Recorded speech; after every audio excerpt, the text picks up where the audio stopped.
Hey everyone, and welcome. My name is Jeff Blankenburg, and as always, this is an episode of Alexa and Friends. What we do is we bring in interesting people from around the Alexa landscape and talk to them about what they're working on, where they came from, and all of that. And today I have the good pleasure of having Michael Fisher join me today from the Alexa Games team. Michael, thank you so much for being here. Hi, Jeff. Happy to join. Great. So as I warn all of my guests, this is where we start with some nonsensical questions, just to get a little warm up, you and I talking a little bit, but also an opportunity for the audience to understand you more as a person. And so let's start with my first question. I know we're going to talk a little bit more about music and how you've been kind of into music in your life. Let's pretend for a moment that you are in a rock band, maybe not even a rock band, whatever kind of band you like. And you guys have just put together your first set of songs, and you package them up as an album, and you call that album what? What is the title of your debut album? The album. Well, if I'm in it, it's definitely talentless. So maybe it's sort of the no talent album or something like that. The No Talent album. No Talent album. Yeah. The How Did We Do This album, right? Like that's something like that. Something like that, because it can't be good if I'm actually playing in it. Right. All right. Well, that's fair. So no musical chops at all? No. As hard as I've tried, it is just not my thing. I just can't. I'm just not good at it. I love it, but I just can't play. Gotcha. I also have a guitar hanging on the wall I can't play. So it's good. I've bought like 5 guitars throughout my lifetime, and every one just ends up, sitting there because I try and I try and I try and I just can't. Right. So the thing is I am musical. I played a bunch of instruments in high school and college. I'm not really good at any of them anymore, but piano, I could play trumpet, clarinet, saxophone, that kind of stuff. But when it gets into like instruments you would use in a rock band, I don't have any chops there at all or anything. So I think that's okay. My story is that when I was a kid, for some reason, I asked my parents if I could play the banjo. Oh. And my first instrument taking lessons was the banjo. And this was long before beards and, banjos were sort of alt country was cool. This was like kick, way back when. Right. And then there was no music and no teachers. So I tried to play the guitar, and no matter how hard I tried for however many years, I just never could make it work. And then over my lifetime, I've every once in a while I've gotten inspiration, and I've thought, okay, maybe things are different, and I've tried to pick it up again, but it just always reverts to the same sad. I feel like we could unpack in an entire hour just your disappointment in that crumbling dream of being able to play the guitar. Exactly. Yeah. Oh man. Okay. Question number 2. I want you to imagine. I'm assuming you're familiar with a lot of the superheroes, especially with all the movies and stuff we've had lately. Yeah.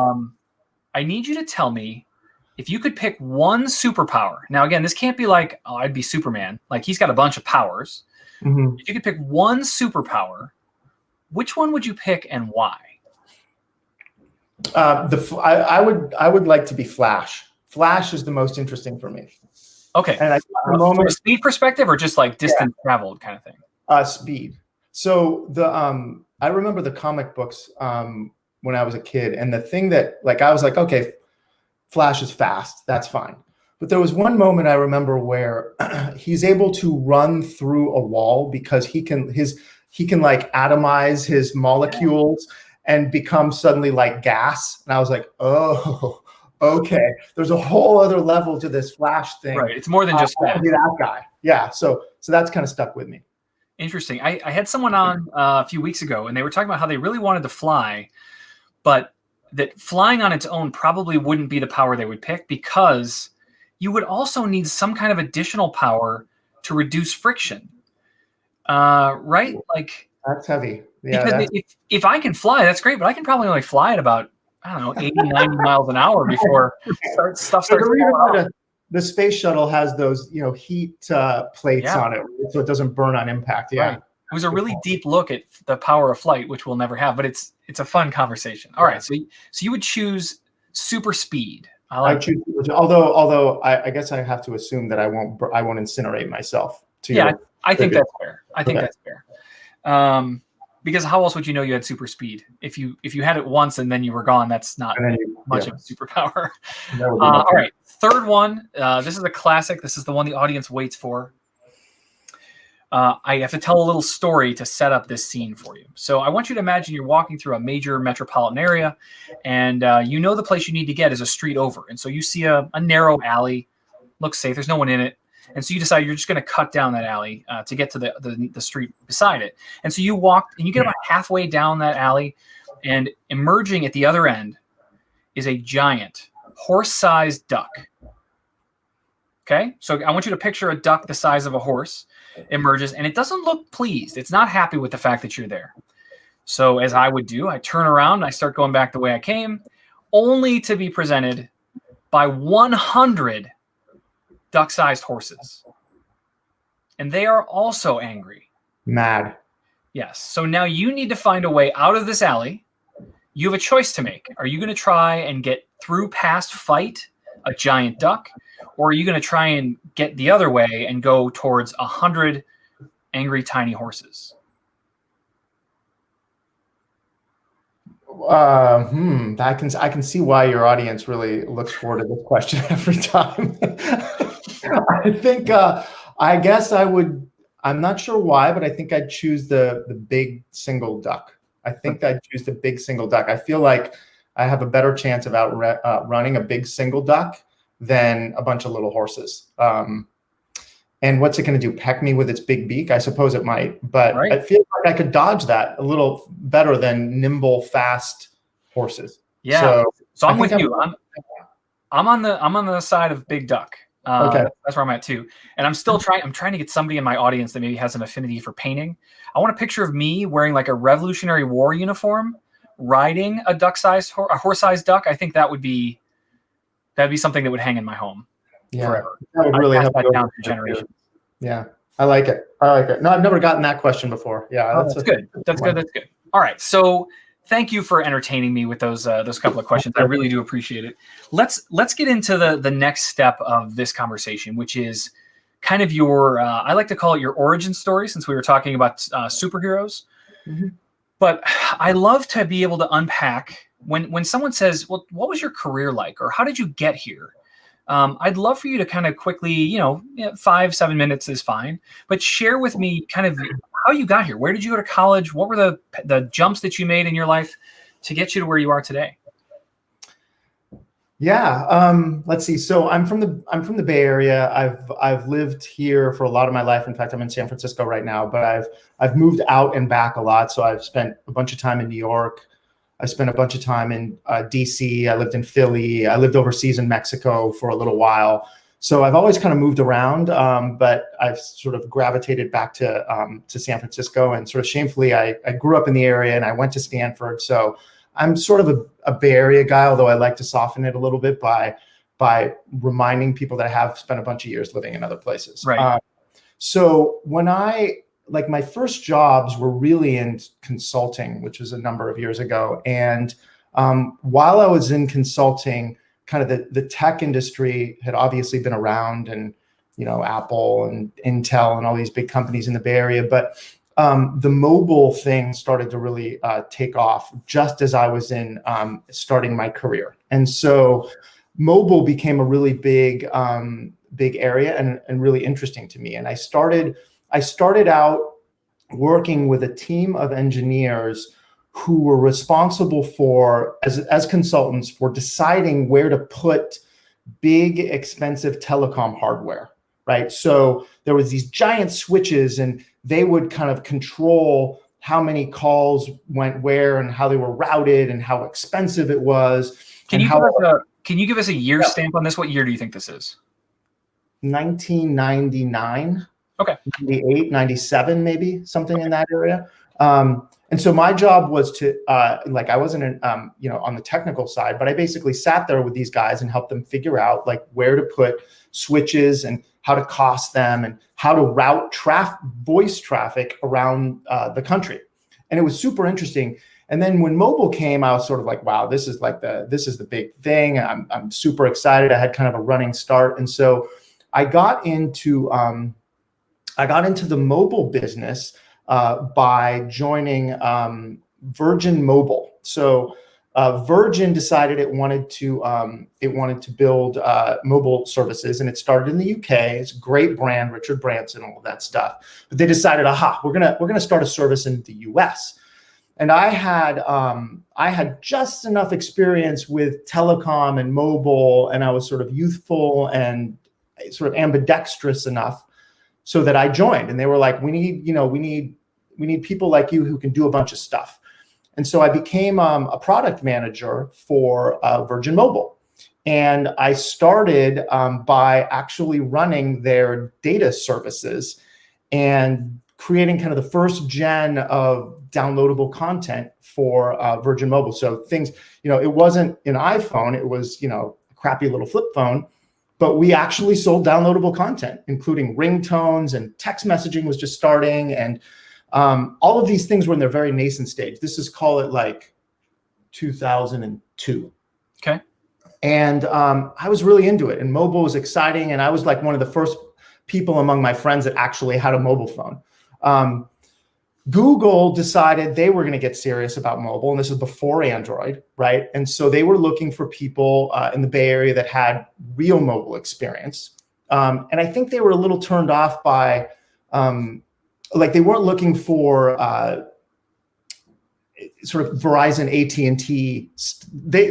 I was appealing to them because I was sort of a bridge, I think, between old world mobile and new world content or whatever. So I went to work at Google. And I spent a bunch of years at Google doing marketing and partner-oriented stuff because of all the work that I'd done before. That was a lot of fun.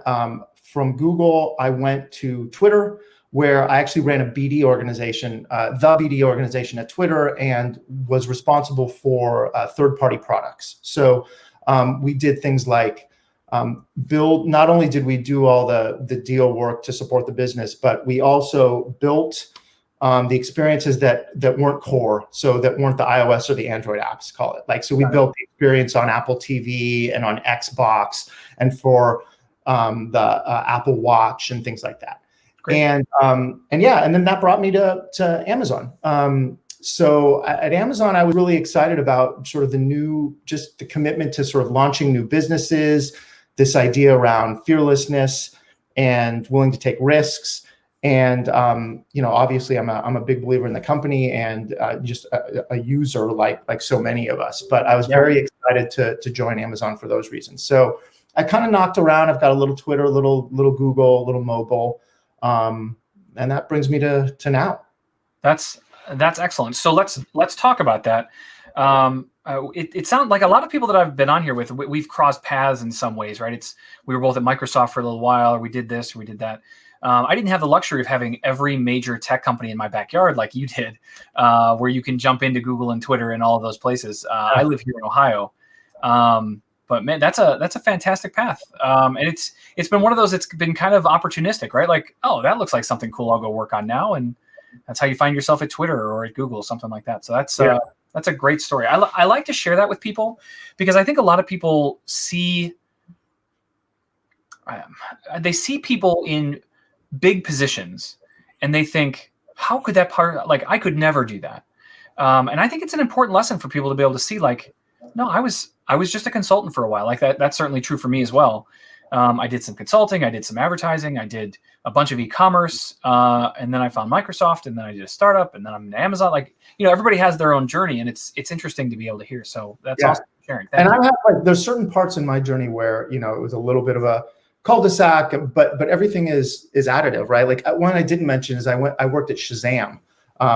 Everybody knows sort of Shazam, the app on your phone that recognizes the song. Like I spent a small amount of time at Shazam, and it wasn't a lot of time, but it was very impactful for me, right? It got me understanding a little bit about what it meant to work at a small, scrappy company where, everything that Apple did was something that we scrutinized because, our numbers fluctuated wildly based on some, random policy change in the App Store. And so I don't talk about it, I don't think about it much, but when you say things like that, it reminds me that everything along the journey, lends something, right? It definitely does. Something to the story. It's all experience, good or bad. It's all experience for sure.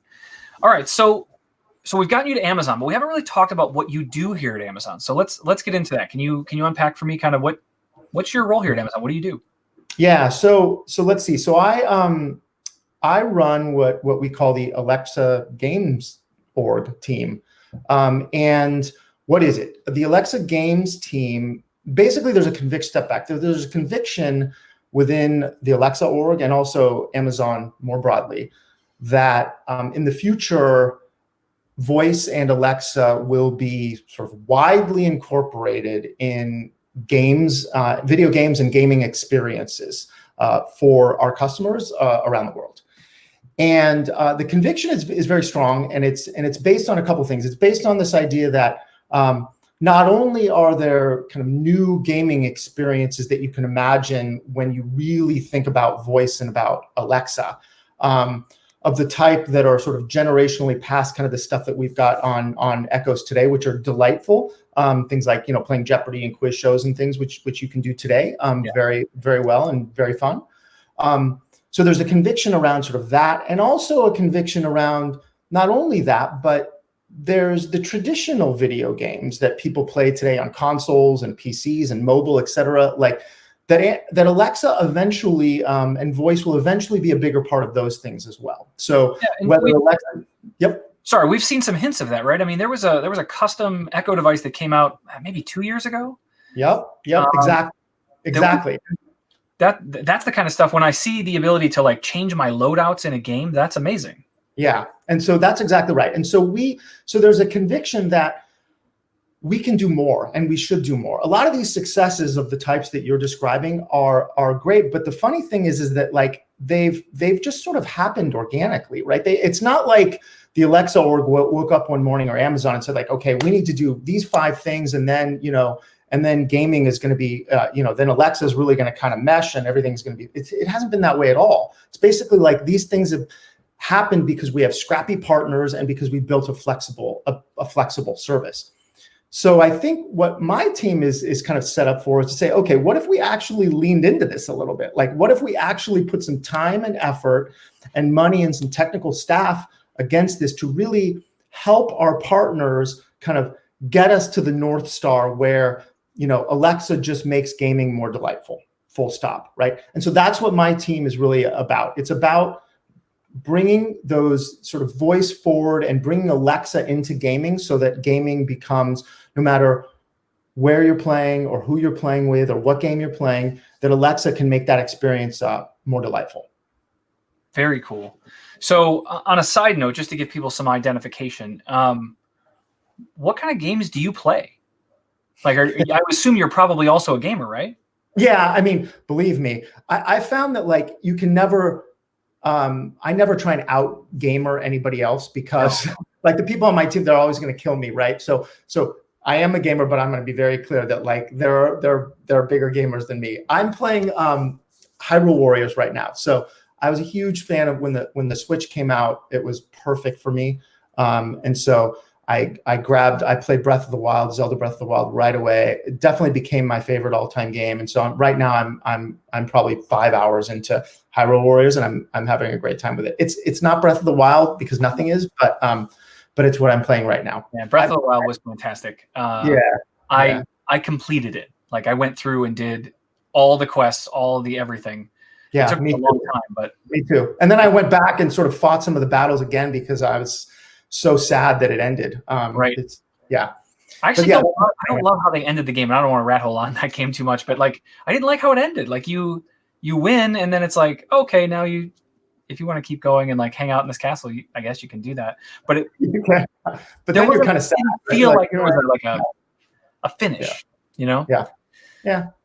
All right. Okay. So let's focus back on Alexa gaming. So you've talked about 2 big aspects, 2 pillars of Alexa gaming. One is games on Alexa, like quiz games and Jeopardy and all the other stuff that you see that's being built today.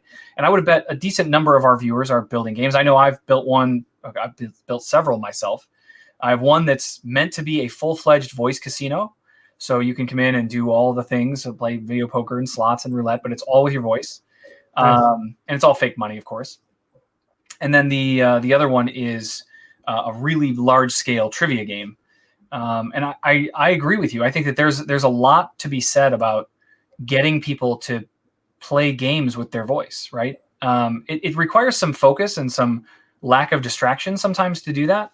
You don't always get the luxury of a pause button, but I think in general, gaming on Alexa is only going to continue to grow, and I'm really excited about that.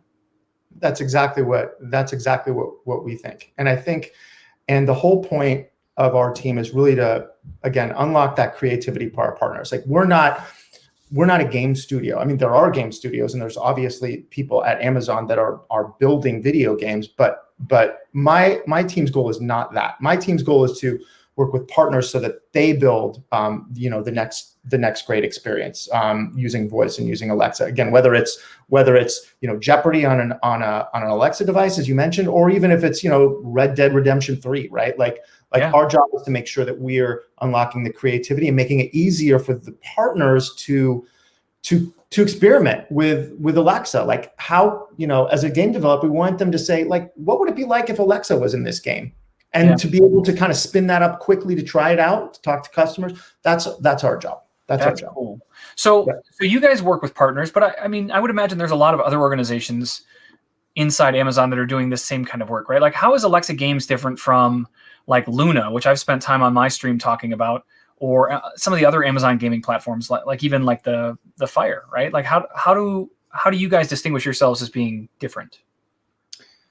That's a good question. I mean, to us, maybe it's a little bit sort of self-evident. We think of Alexa as being very broad and a tool that. Sorry, she wanted to participate. I muted mine. I'm ahead of you. Being very broad. We're good. She's good. We're good. Being very relevant for gamers, no matter where they're playing and what they're playing, right? So eventually, we expect that the services that we're building will make their way into Luna games, right? So that a gamer doesn't have to think that ultimately they can sort of interact with their gaming experience on Luna in the same way that they will on an Xbox or a mobile phone or whatever. So ultimately, we like to think of services like Luna as a client, special client, right? I worked on the Luna project for a long time, and so I'm not suggesting that it's fully arm's length. That's a team that we expect to work with closely, but in general, they're a client in the same way we think of a lot of gaming partners out there as our clients that we want to work with. Got it. That's perfect. So obviously, there's a big evolution, right? That's one of the things that I always talk about with Alexa is that there are experiences that can happen, but sometimes it's that the public isn't ready. Sometimes it's the technology isn't ready. But in general, as you've been looking at this, as you've been through Luna and now Alexa Games, how have you seen the technology in this space evolve? I think it's it's interesting because it's like, if you think about the new consoles, right? Like everything seems like bigger, faster, stronger, more expensive, more chip, more horsepower, 4K. Like on the one hand, like everything is going bigger, faster, right? On the other hand, there's like things are getting more complicated, right? So you've got mobile devices, for example, is a huge one, right? Where different form factor, like, not as much processing, certainly good, but not as much processing. And then you've got the Echo Show in the kitchen, right? Which we're working hard on to make great gaming experiences for that. So I think the impulse is to say like, oh, it's just that everything's getting bigger and faster, but actually it feels a little bit like everything is just getting more complicated, and there's an opportunity for us to. There's a lot of places where gamers might want to play. And so it's just getting more varied as well. And so our job is to figure out like, gosh, how do we create experiences that are maybe unique to one or playable across all, and how to make that work, and how to make Alexa help customers navigate that complexity. Clearly, the technology is changing fast. Another, sorry, you didn't ask this, but on the business model side, also things are changing, right? A while ago, it was just you bought a video game, right? Now, you might play it for free. You might buy some DLC. You might buy, a new skin. Like, so everything is more complicated in many ways, but it's not just because there's a new console and it's bigger and faster, right? It's more complicated than that. And it's this is probably the old school gamer in me speaking, but it's always disappointing to me. Like I have an Xbox Series X in my house. Don't get me wrong. Like I'm on board for the new platform and let's go and let's do all the bigger, faster, everything. But I feel like I yearn for less focus on being able to show individual pores on a character's face than I do for something that's just more entertaining. And I feel like I've seen a lot of games that are heading in this direction that is just so hyper focused on the best graphics with the best, like when I walk down a city street, it should look exactly like I'm in London. That's great. But I was also playing, 8-bit Mario 30 years ago, and that was really fun. And I think you can still do really fun without having to be bigger, faster, better all the time. Yeah. They need to find a comfortable balance. Like sports games, sports simulation games are the worst at this. I just want to play some football. I don't need all the like animated shots of the guy running by and like sweat drip. I don't need all that stuff. I just want to play a game. Yeah, that's actually part of the reason why the Switch has been such a big part of, like, such a big thing for my life, is that it's not the, the most, you can't see the pores on the face kind of thing. Right. But the reason why it's so great for me is because I can take it and play it in my bedroom. Right. I have little kids, and for me to think that I can go and sit in front of the TV in the living room and play a video game without being distracted is like a total pipe dream. But if I have a Switch, I can come up in my room. If I have a half hour, I can shut the door. I can do a couple battles, and then I can put it by my bedside, and I can go back and join the family. And like, I'm happy to give up some performance on the Switch simply because I can, and it's magical for me. That's awesome. It's good to hear someone I think that is similar to my age be so enthusiastic about gaming too, because I feel like when you get into your 40s, and I'm not to my 50s yet, but someday, it's weird. It's weird for me, someone my age, to think about someone 50 playing video games. Because I think about when I was way hard into video games as a kid, teenager, 20s.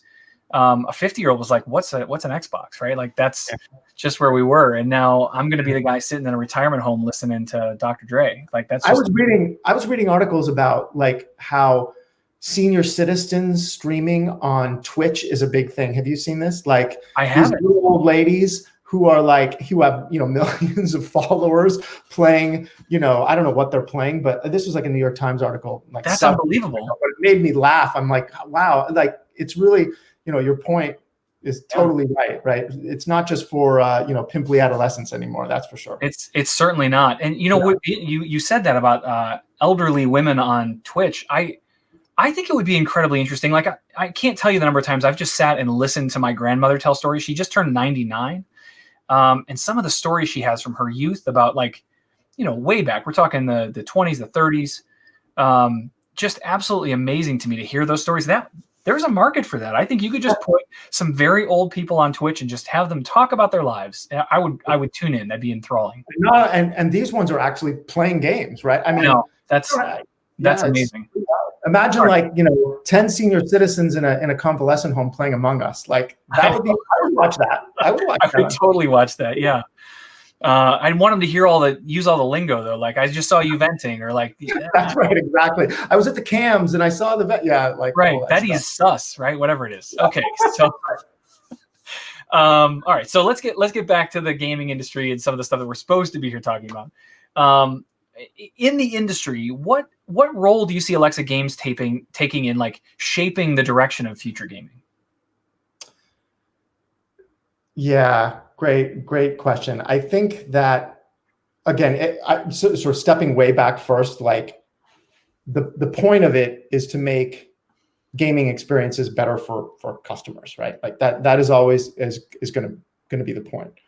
And there's a million ways that could come to fruition. We've talked about a couple of them. One is games on typical Echo devices that you'll find in a kitchen today. One is making traditional video games better. So again, I mentioned Red Dead Redemption, but just imagine somehow Alexa being an assistant or being able to stay in touch with your gaming experience.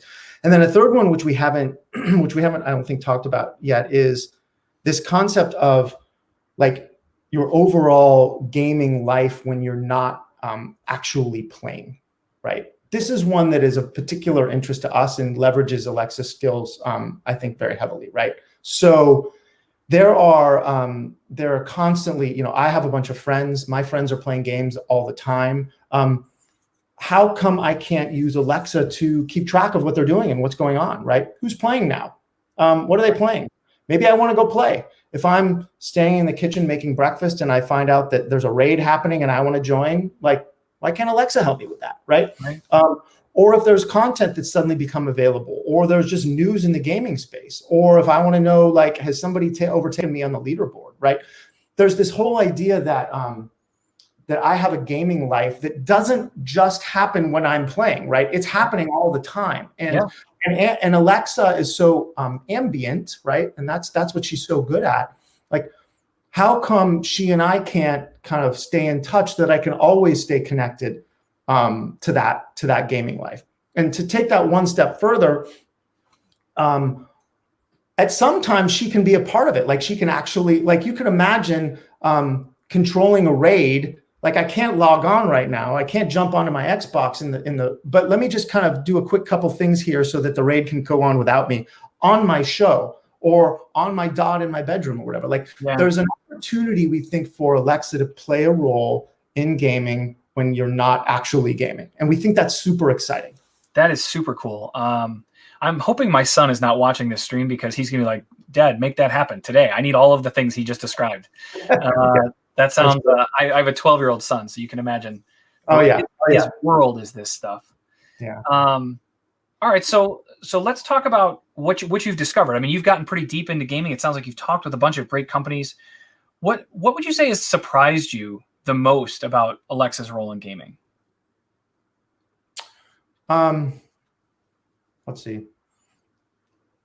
I think the most interesting thing is, so when we started off down this path, and I think, as I mentioned, Alexa's always been in gaming, but I think it's fair to say that we've gotten much more serious in the recent past. And so when I kind of came on the scene, we started talking to partners. And perhaps the most interesting thing about all this is that we haven't had to do a lot of convincing, right? It's not as if partners are like, wow, that's a really interesting thing. I've never thought about that before. It's kind of like, yeah, like, where have you been? Like, we've been ideating around Alexa and voice and how that can all play a role in this whatever we're building, like, for so long.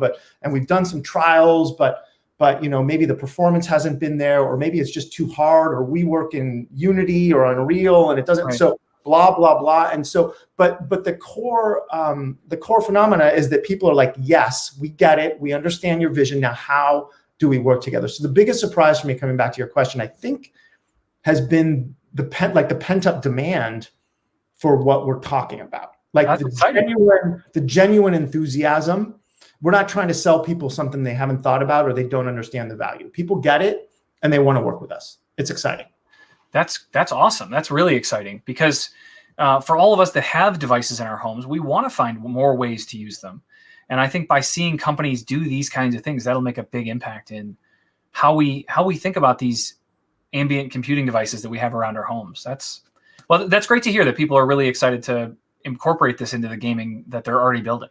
Yeah, I think so. I mean, there's a lot of work to do, and nothing's ever as easy as you'd like. And gaming companies are just like Amazon, right? They're constantly, like, focused on the next release, and developers are scarce, and time is precious. And so, like I said before, part of our goal is to translate the interest into a way for them to be creative with Alexa, right? To make it easy, right? Yeah. Because it's hard. I mean, you know better than I do that because you work with developers, like, every single minute. Like, if you don't make it easier for them, then it's just too hard for them to get involved. And so that's our job. That's our job.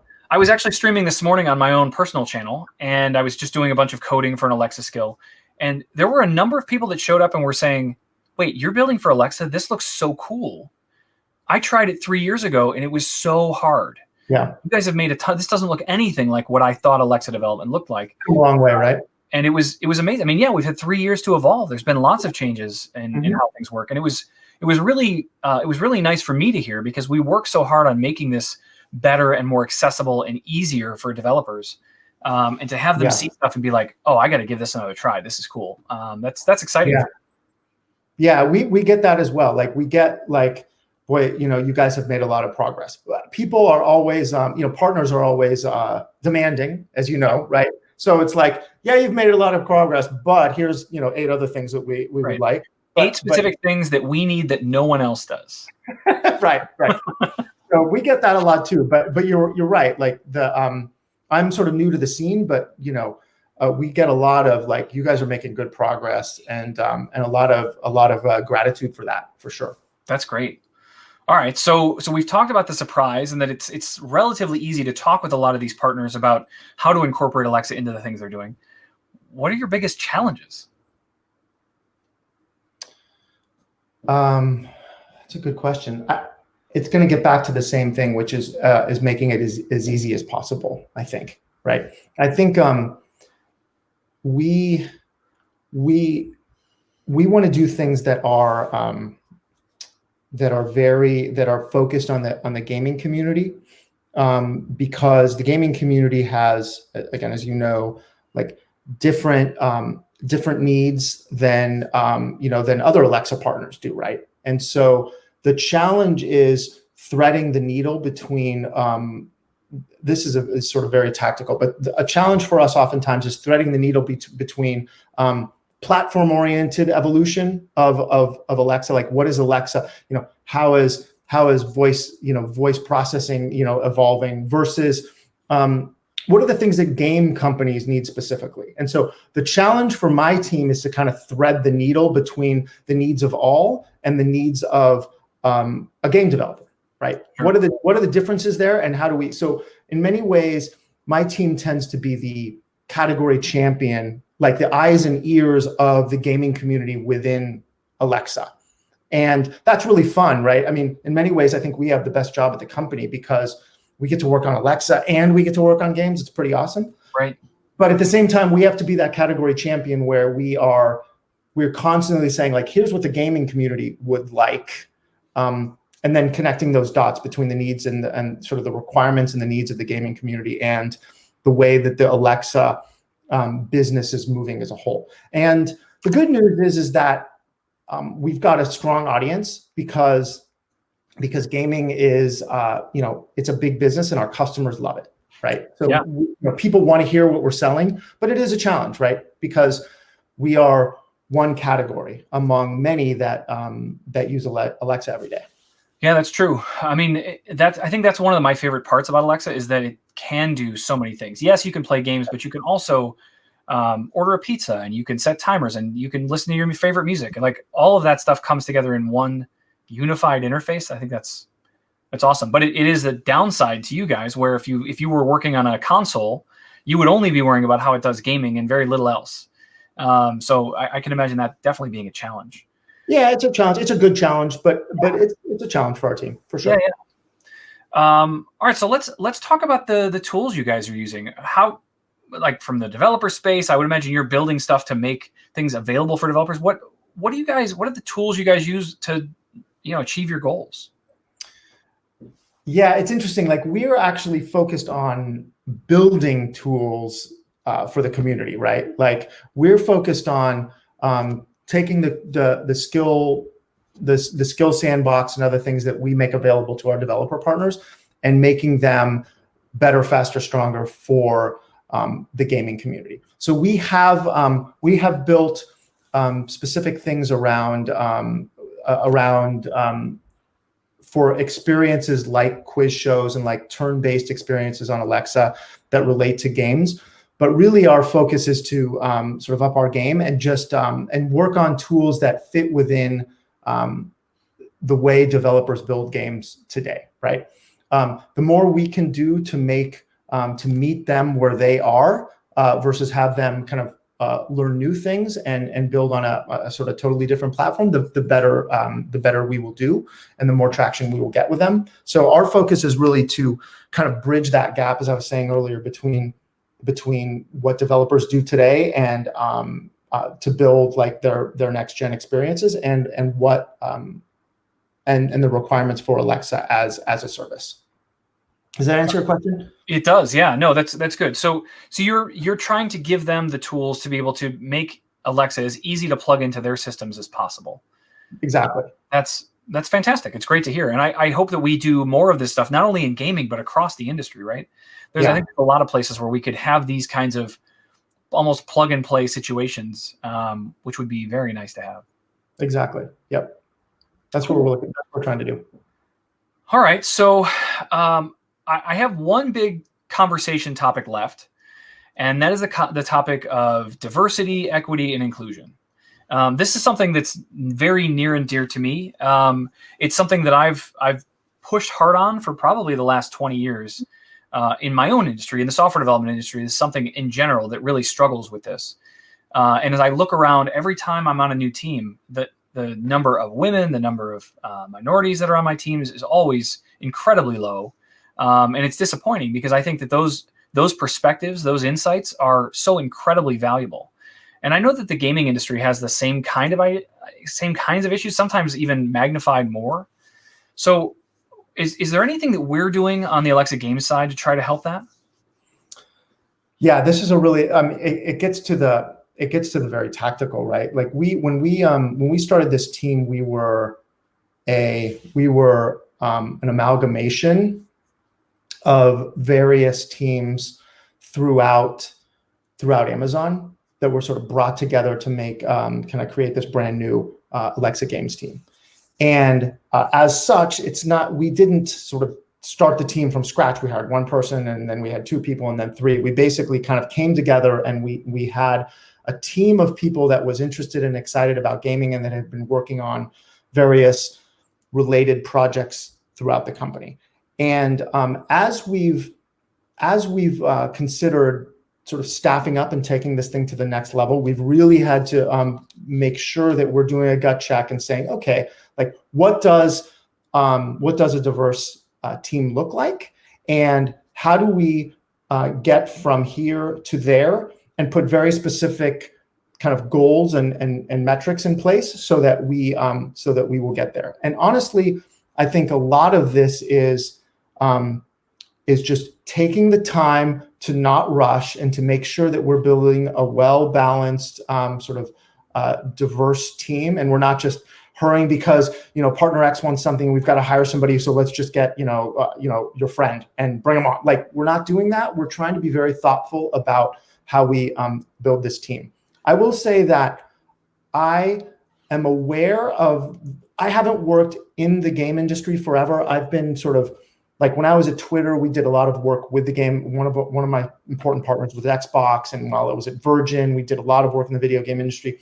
But this is the deepest I've ever been in the industry itself, and I've become very aware of the challenges that the industry has faced, specifically as it relates to diversity and inclusion. And it's not had a good reputation in the recent past. And so my hope is that we can, in our little corner of the world, start to change that. And I'm really focused on making us take the time to put together a well-balanced team that represents our customers, right? It's not like only white guys play video games. Everybody plays video games in every corner of the world. And so I'm really focused on making sure we take the time to put together a team that looks like our customers. That's fantastic. I mean, that's how it needs to be, right? I always tell a story when we talk about diversity in software. There was a team that was building a hardware device. It was a smart scale. And they had built all these really clever things into it to recognize when maybe you'd put on a couple pounds or lost a couple pounds or whatever. But it was built entirely by a team of men. And they released the product, and it came out, and all of a sudden they had all these women complaining that it was sending them encouragement that maybe they should go to the gym, or maybe cut down on the fast food or whatever, stuff that they weren't necessarily doing, but it was because they were gaining weight. But the reason they were gaining weight was because they were pregnant, and the guys building this scale hadn't considered that, like, there's going to be a point in women's lives where they're just going to put weight on because they're carrying a child. And it was a complete just tunnel vision miss that they hadn't considered. Like, oh yeah, that is a reason people's weight might, like they just missed it. Yeah. That's the kind of stuff that just scares me in software. For sure.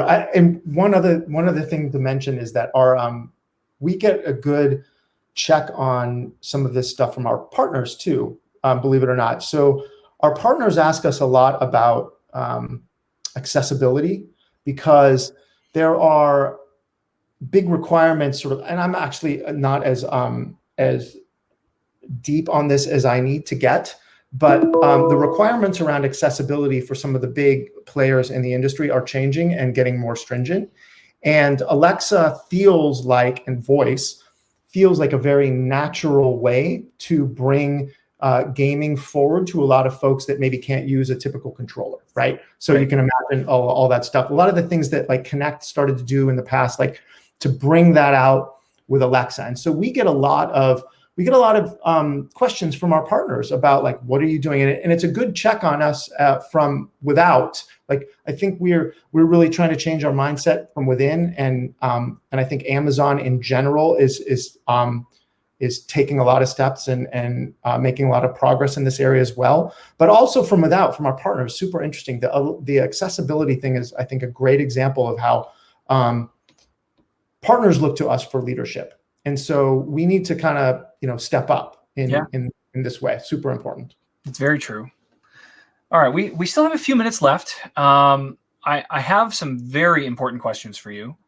And I was hoping to maybe do it kind of rapid fire. Just get your quick twitch response to some of these. It's related to gaming. Mm-hmm. And specifically, we're going to focus on your favorites. What are the things that you like? So first question, you pick up your phone. What's the game you open? Clash Royale. Clash Royale. I have that on my phone. I haven't played it in a little while, but I do enjoy Clash Royale. It is my addiction. It is terrible.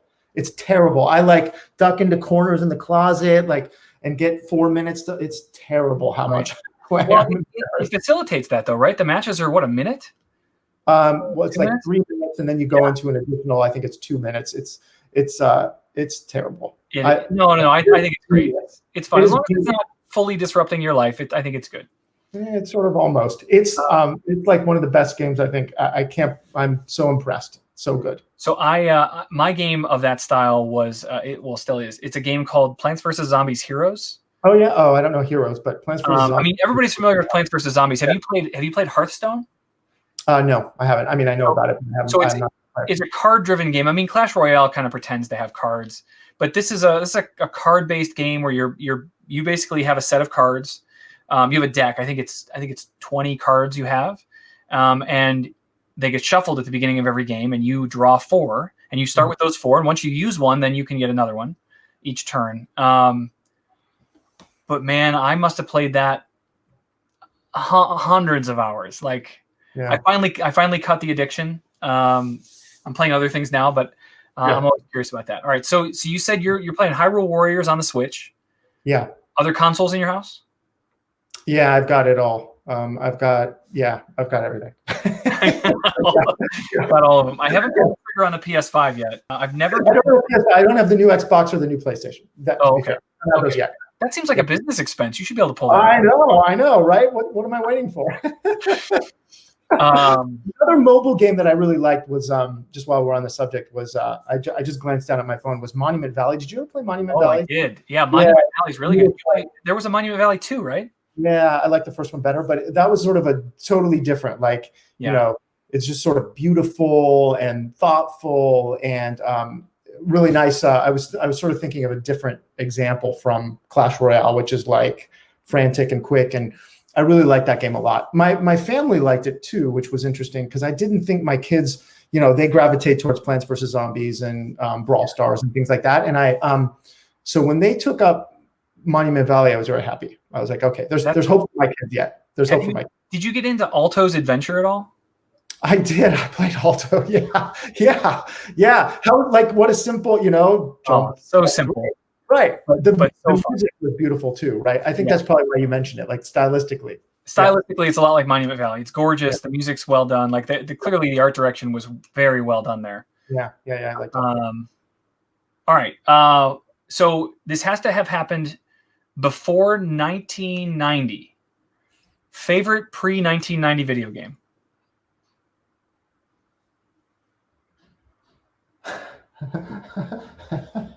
I got to think about like years. That's tough. For me, that was my freshman year of high school.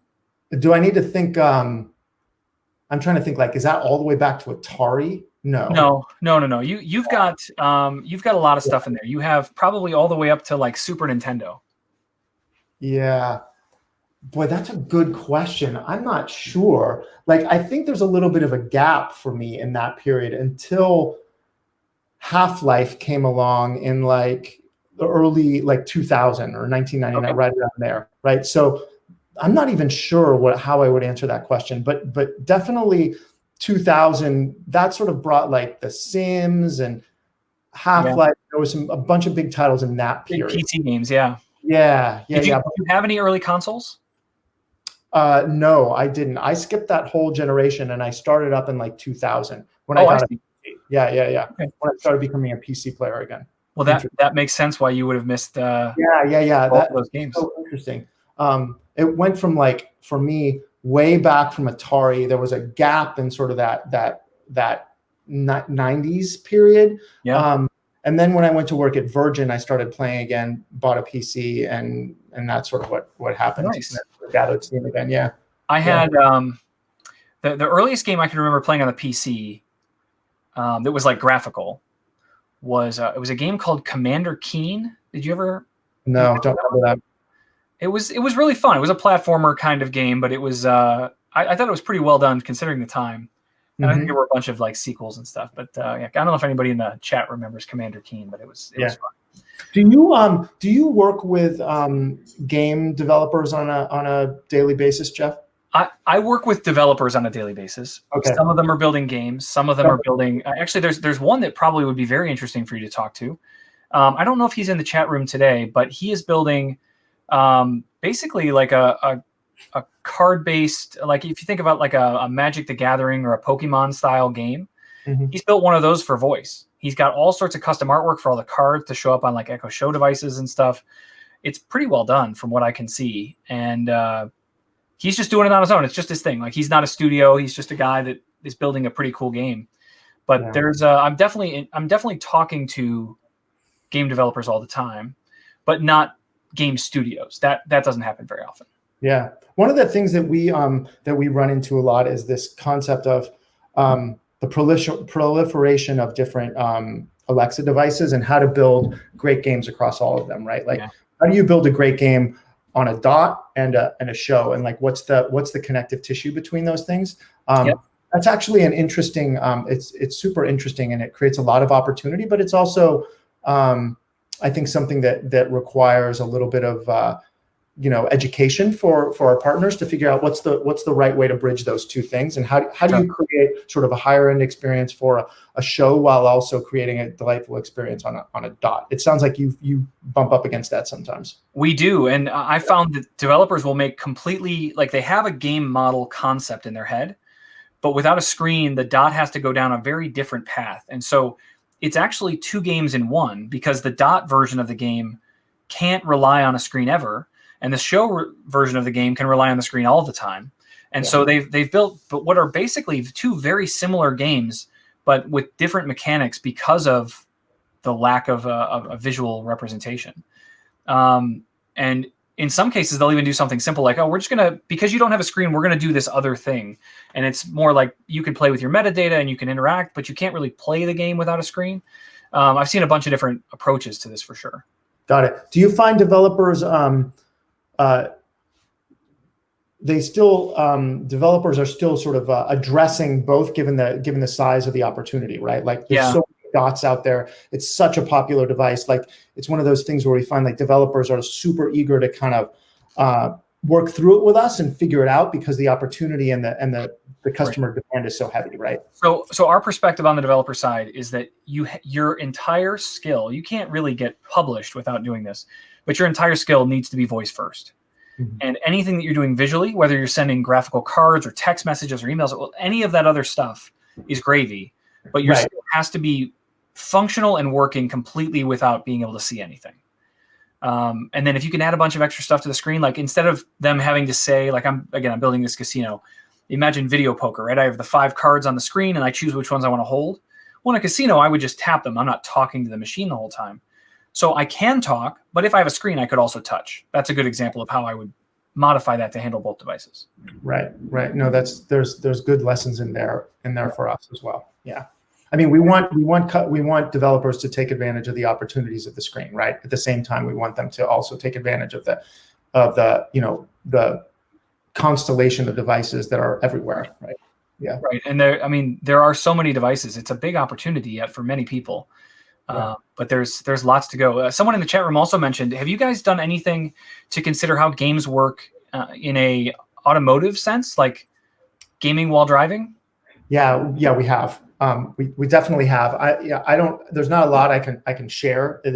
But it's definitely on the list. It's one of the things that we think is super powerful for developers and for our customers will be to port some of these things to auto. No doubt. I mean, when people have commutes again, it seems like that would be a very interesting way to be able to interact with voice in a safe way. I'm not suggesting that they put a screen in front of their face while they're driving, but yeah, it also gets back to some of the comments we made earlier around. You can imagine like you're driving home, like Alexa, which of my friends is playing Fortnite. Yeah. Well, Chocolate Chip Cookie is playing, and Ninja 27 is playing. Do you want to join them when you get home?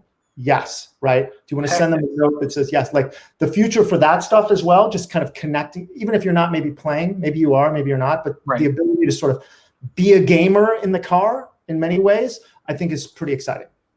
Yeah, I think that's really exciting. It's not even necessarily the game; it's the ecosystem, and me being able to manage. It all comes back to humans. I give a whole talk about humanity and how everything we do really has to do with connecting with other humans.